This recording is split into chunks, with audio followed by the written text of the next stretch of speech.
yo'llarni remontini qilmasdan kameralar o'rnataveramiz mana. Nima ahvol bu? Betonga Hasanboydan kevurish. Hamma yo kamera bo'yotibdi, lekin yo'llar ahvoli rasvo mana. Nima bu? Oldin yo'lni qilib keyin kamera qo'ymaymizmi? Yo birinchi kamera qo'yib olish kerakmi? Pul keltiradigan kamerani. Odamlarning terisini shilib. Yashash qiyin bo'lib ketadi bu kameralaringlar yig'ishtiringlar, undan ko'ra yo'lni tekislaylar mana. Mashinalarimiz rasvo bo'lib ketyapti mana. Hadovoylarni ko'rib bo'lmaydi. Yeng olib kelingan ana avtobuslar, elektrobuslar hammasi shaqir-shuqur bo'lyapti. Bu yo'llar rasvoligidan, oy, tepadagilar.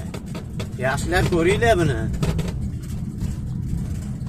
Mana bu yo'lda qanaqa yurib bo'ladi? O'nqur-cho'nqurligini qaranglar. Qanaqa yurib bo'ladi bu yerda? Bu 60 km/soat qilishinglar ham shart emas. Bu yo'lda o'zi 40 dan tepa yurib bo'lmaydi o'zi.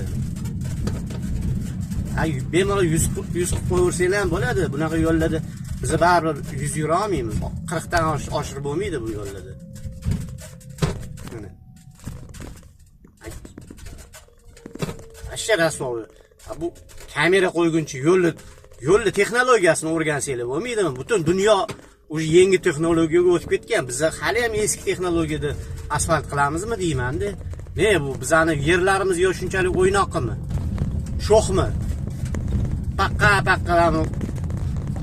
asfaltlarni hammasini otib yuboradigan. Bu izohlarda bir bundoq aktiv bo'laylik endi do'stlar, biza ham. Biza og'zimizni ochib o'tirsak, hech kim qilib bermaydi. Bular talab qilmasalar hech kim taklif qilmaydi. Talab bo'lish kerak, talab. Mana mantilar ozgina asfalt bo'libdi, sal tuzukroq bo'lib qolibdi mana shu.